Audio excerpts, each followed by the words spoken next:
Okay. Does everyone have it open?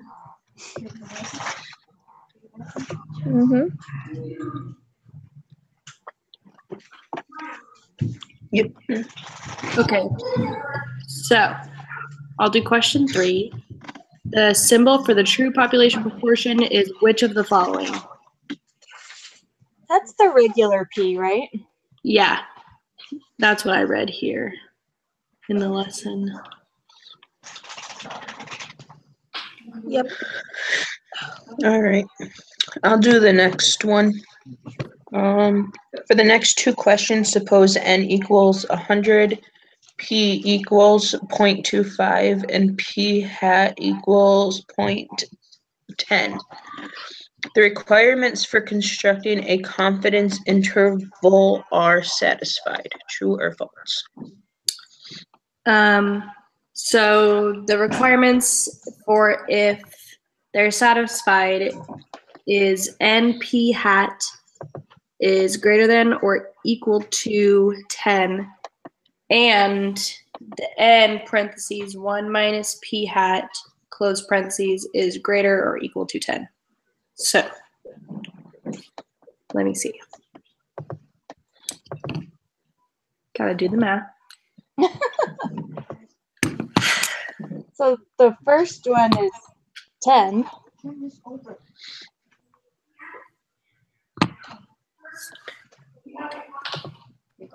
And the second one is 90.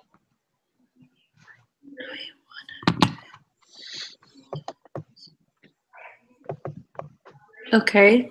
And you said the second one is what? I got 90. Okay, that's greater than, so So then it's true. that'd be true. Except for, hold on. Did I get that right? 0.9 times. Yeah, I did that one too. I got 10. Okay. Well, the second time I got a negative, so I was just making sure. Because you just do 100 times 0.10, right? Yeah, for the first Yeah. one. So you couldn't have got a negative number. There's no negatives. Yeah, that's where I was confused, but it's all good. All right. So number 5, the requirements for conducting a hypothesis test are satisfied. So this one, you don't use the p hat, you use the regular p.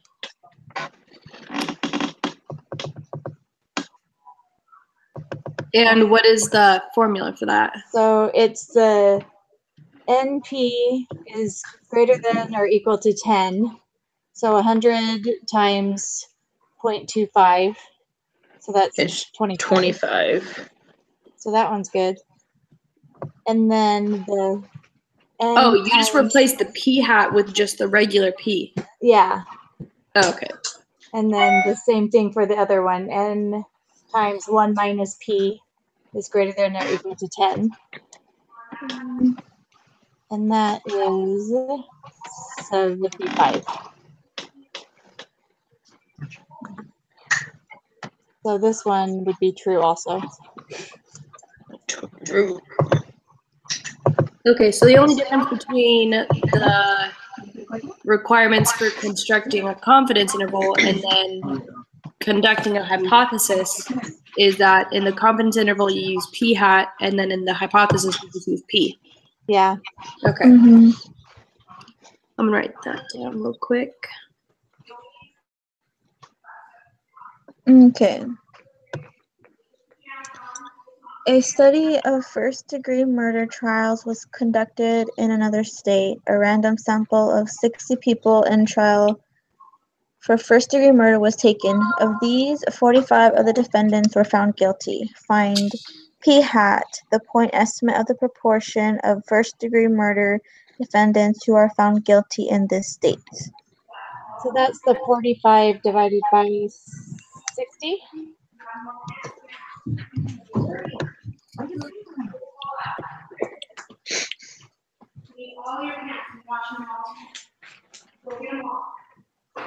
Yeah. No. Yes. Yeah. Hold on, someone's at my door again. Sorry, how would we find that again? So it's the number of successes divided by the number of trials. So it'd be 45 divided by 60. Okay. But it says round to 3 decimals, and I got 0.75. So I guess 0.750.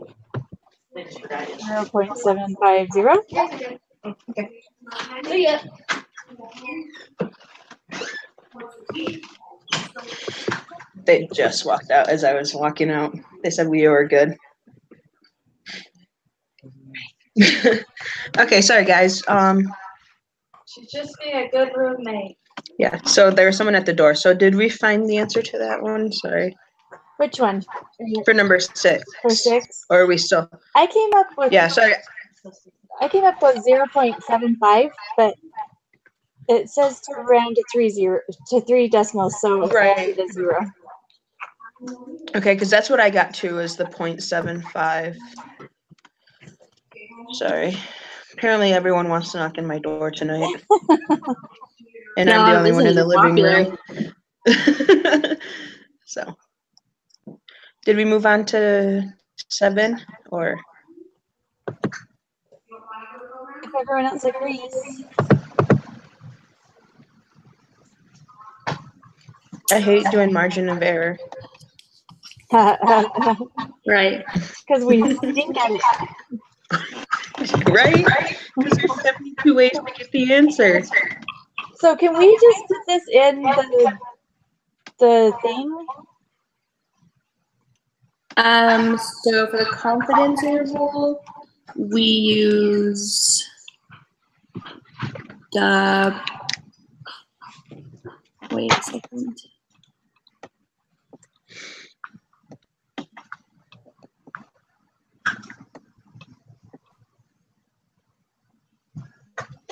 So isn't it for the confidence interval, we use like the 1.96 and then like the 2 point, Yeah.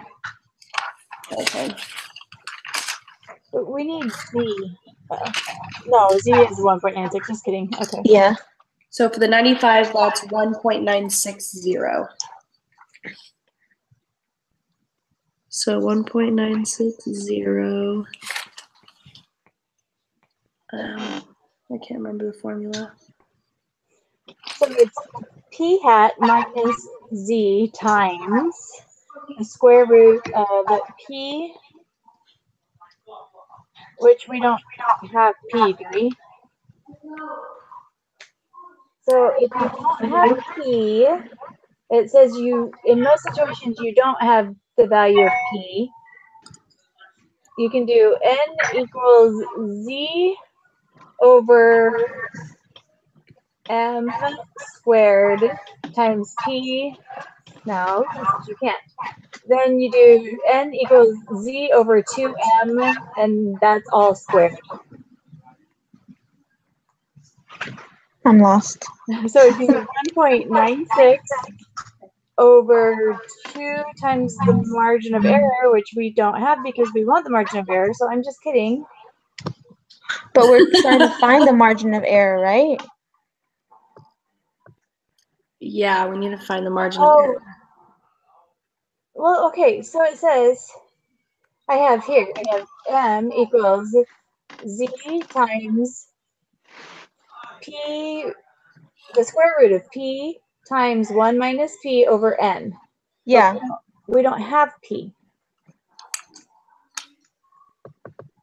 So, trying to think. We have P hat. So it's none of those, it's not the 60 or the 45?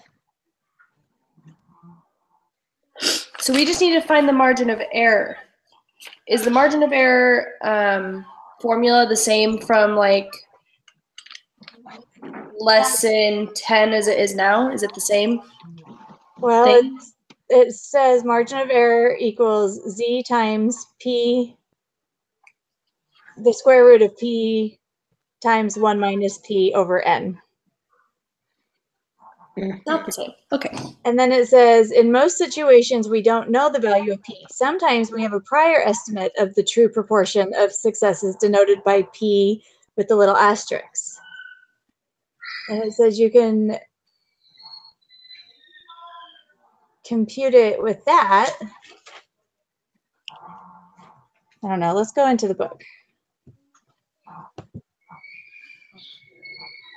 There's a formula right here using p hat for a confidence interval. But we're finding the margin of error.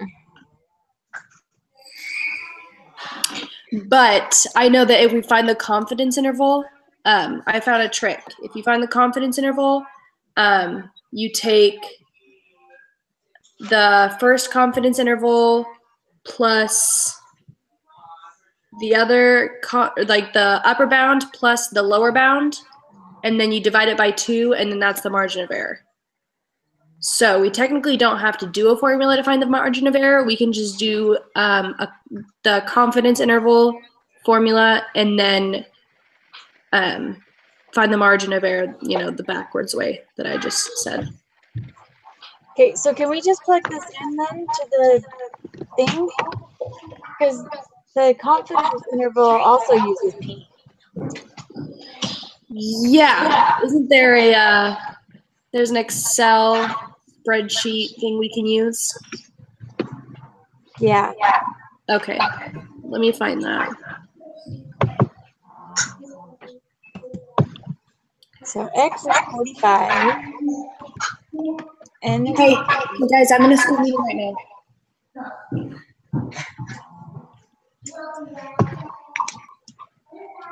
Okay. So we should just be able to enter in the main information in the little box and then it should come up, right? yeah, so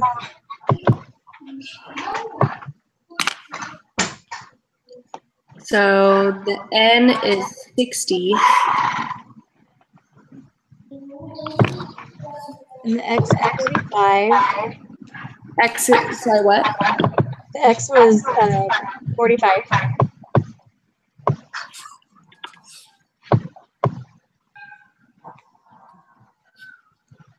So the confidence interval I have is 0.013 and 0.024.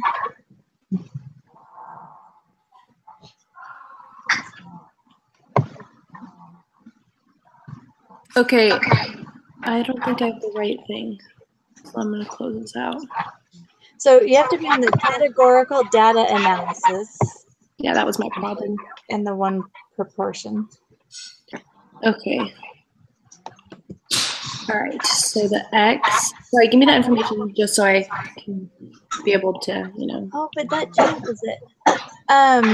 X is 45 Okay. and N is 60. 60. Confidence interval is 95. Null hypothesis isn't that just 0.60? Or That's what I was just wondering, because they didn't show us to change that. But if you change it, it does change the answer. So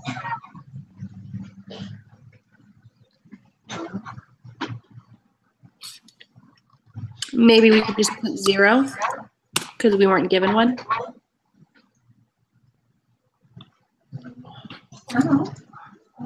it definitely changes the confidence interval. Yeah. Yeah, because they didn't give us a null hypothesis. So I just put 0, and for the type of test, I put not equal to.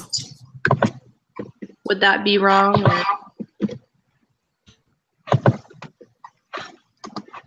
Did we have a null hypothesis in this one?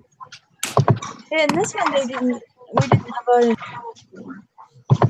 null hypothesis. That just left what was in there and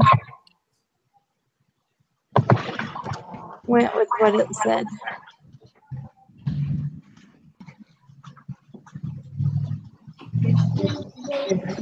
But that doesn't make a lot of sense.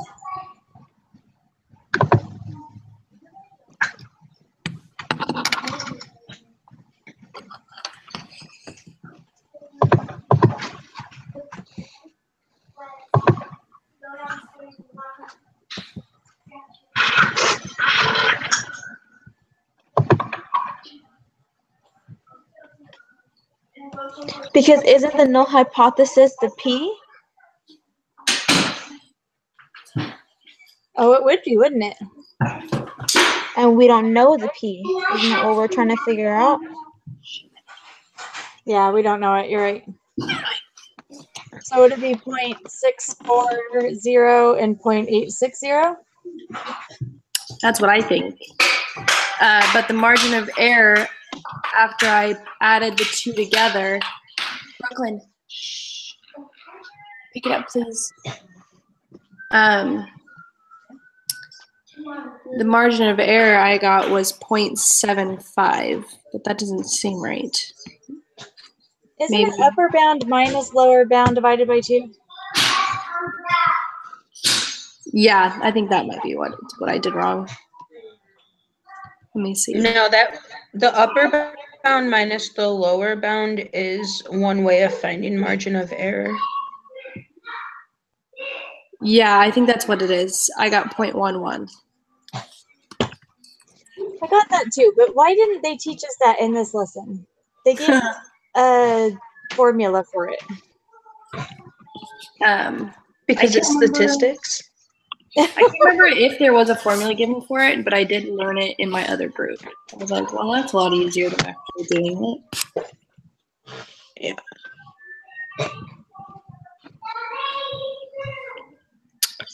Okay, so for question, are we ready to go on to question 10 then? No. What No? was 7? 7. My computer is the slowest thing ever. Sorry. You're good. Yeah.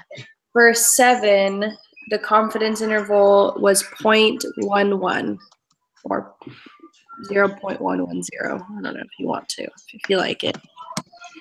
The margin of error, that's the margin of error. Yeah. Okay. And then the lower bound is 0.640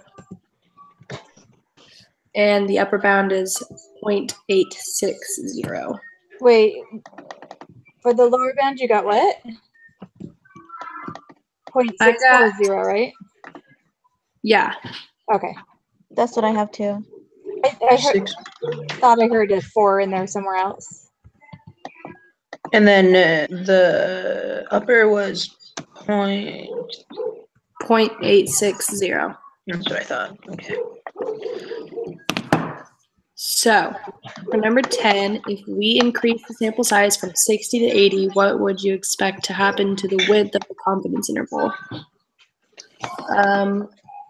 In the video, he said if the sample size increases, the interval decreases. Yeah. Okay.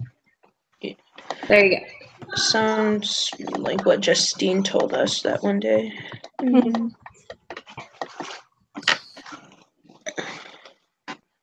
Next question. To conduct a hypothesis test for one proportion, 2 requirements must be met. Suppose P equals half. What is the smallest n can be and both requirements still be met? So n times half has to be greater than or equal to 10. So the first one can be 20. Yeah. And then, Okay. So for the hypothesis test,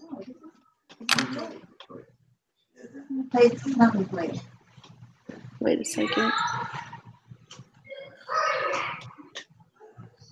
It can be 20 because the second one would be 20 times a half, and that would equal 10.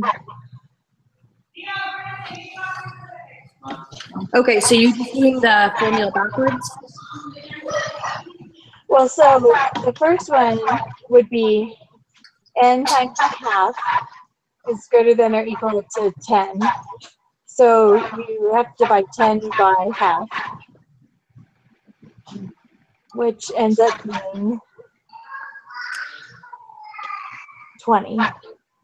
Okay, and that's like the equal to. And then I stuck that into the second equation, and it worked out to equal 10. Okay, yeah, that makes sense. 'Cause you just take 20 times 0.5, Yeah, and it's going to be 10. yeah. Okay, makes sense. Did you guys already read number 12? I'm sorry, I'm a little bit behind. You guys are being very echoey on mine, so I don't know what's being said. Yeah, I don't know why it's echoey. Yeah, when did that start? I don't know. I need to get some headphones. Yeah, I don't have any around right now. Okay, so are we on 12? Yes. To conduct a hypothesis test for one proportion, two requirements must be met. Suppose P equals 1/10. What is the smallest n can be, and both requirements still be met? Wouldn't it be 100? That would be for the first one, so let's plug it in and see if that works for the second one.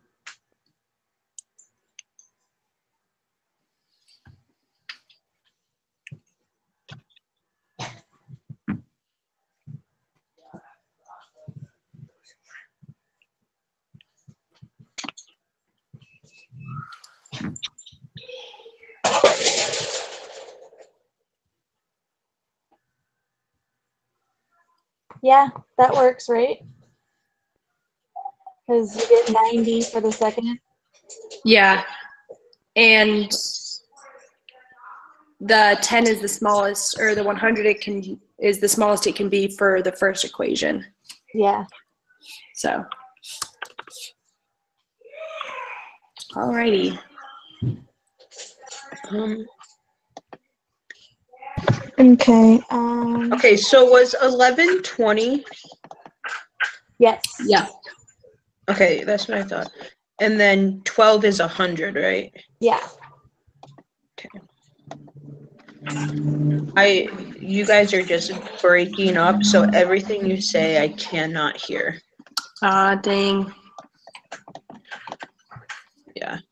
So I'm trying to listen to what's being said. Is it your Wi-Fi?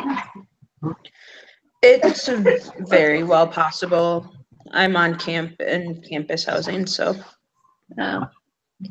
Yeah. it's not the best Wi-Fi. Okay. Use the following information for the next 6 questions. For the water quality study in the reading, about 60% of the macroinvertebrate water quality indicators have historically been associated with good health. The researchers suspect that water quality in the area has decreased. They conduct a hypothesis test using significance level of 0.05 with the following hypothesis. HO, where P equals 0.6 and P is less than 0.6. They collect new data, and this time N equals 80 and X equals 38 indicate good health. The conditions for conducting a hypothesis test are satisfied. True or false? Okay. So 80 times. So it has to be 0.6, or is it supposed to be larger than 0.6? Well, it has to be 80 times 0.6 has to be larger than 10. Okay, let's see.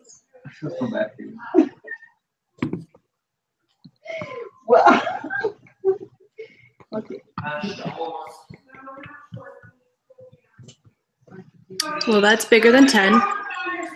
And then, They're both bigger than 10 because the second one comes out to 32. okay, so that'd be true for number 13. Okay, and then P hat. So p hat is the 38 divided by 80.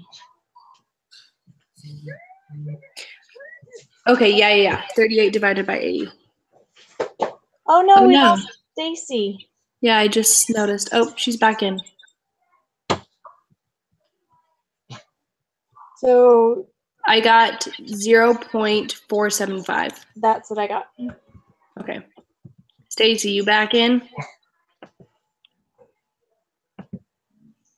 Maybe not.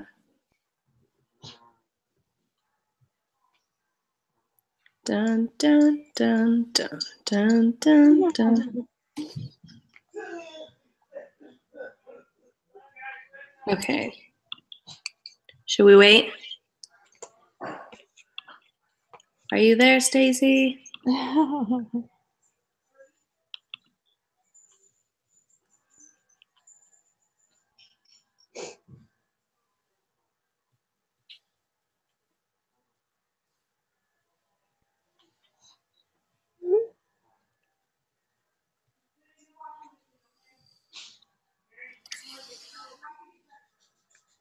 So for question 15, how do we find the test statistic? Let me see. Did I save that one? Yeah, Oh. test statistic. I see you, but you're on mute. What? Tomorrow can I use my $5 from this to pay for his Okay. Because you insisted. Yeah, Oh, so I there got we are. kicked off somehow. Can I keep All right. So what did you 13. miss out on question 13? Yeah. Okay. So we said it was true because when we did both equations, they came out larger than 10. Okay. And then 14, we just did x divided by n, and it's 0.475.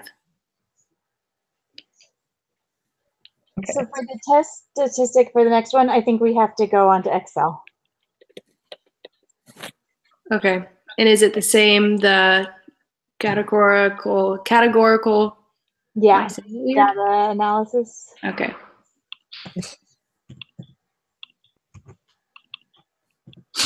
And then we just put in the same thing. Yeah, I this put all time we that have a information, null but what would be the test statistic? that would be the z-score. Oh, yeah. Mm-hmm. Okay. Okay. So So the x. Wait a second. x is the Oh, I'm looking at the 38. two proportions. It confused me.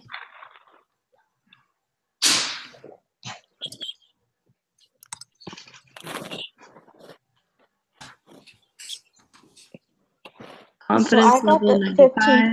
15.630. Is that what you guys got? You got what? 15.630?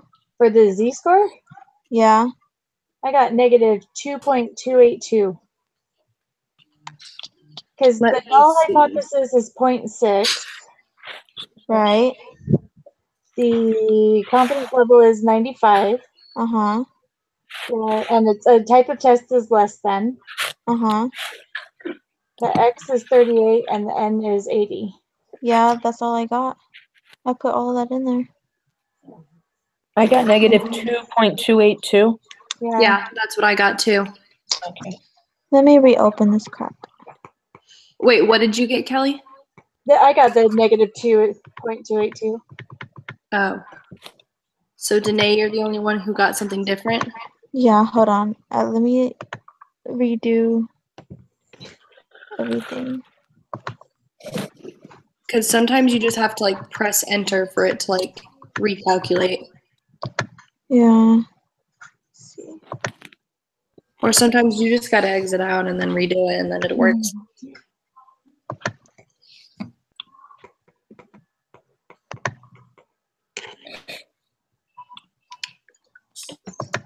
So then the p-value would be 0.011. Yeah. Mm-hmm. X is 38, 80, 95, that. Yeah, I get 15.630. What the heck? That's really strange. You put Yeah. 0.60 for the null hypothesis? I just put 0.06. Oh, no, it's 60. 0.60. It takes it off when I do that. Really? Weird. Wait, hold on. Hold on. For the null hypothesis, type in 0.60 and then press enter. Okay, got it.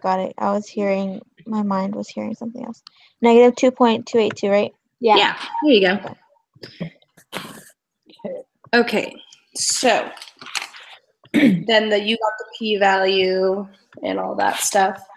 So if the p-value is 0.011, that's less than 6. So if the p-value is less, then you reject the null. That's for number 17. Yep. And the conclusion is that there's sufficient evidence to conclude that the water quality in the area has decreased. Because that is that's the alternative. Mm-hmm. Okay, does that sound good? Yeah. That's the last one, right? Yeah. I just had my notes open to where the, p-value and the conclusions for it are. So I just kind of plugged it all in pretty fast.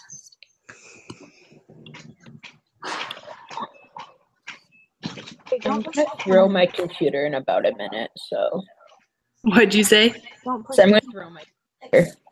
It's not saving any of my answers. No. Did you have to start all over? I don't know.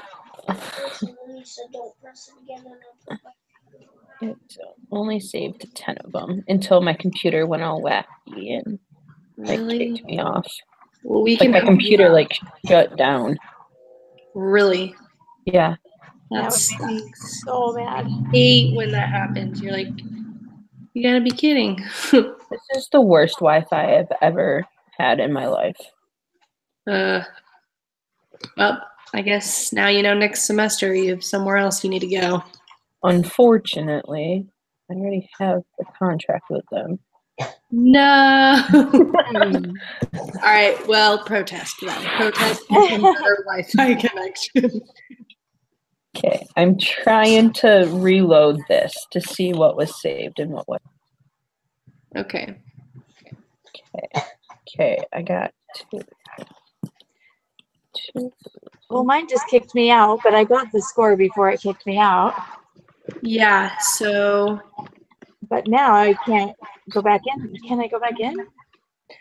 we got everything Okay. right. So I got the first 10 saved, so I need 11 through 18. Okay. Oh wait, 11 was 20, right? I believe that was half. And then I need to redo mine another time because even though I stated the right conclusion for the hypothesis test, I pressed the wrong one. Oh no. Yeah, that was the only one I got wrong. I was like, figures, I would. So 14. Okay, so 14. What was 14? The p hat. 0.475. 0.475. Okay. And 15 was the negative, right? Negative 2.28. Negative 2.282. Yeah. And then 16 was 0.1. And 17, we rejected it, correct? Yeah. Mhm. And then 18 was the last one. Yeah. Okay. Oh, I seriously I just don't even know what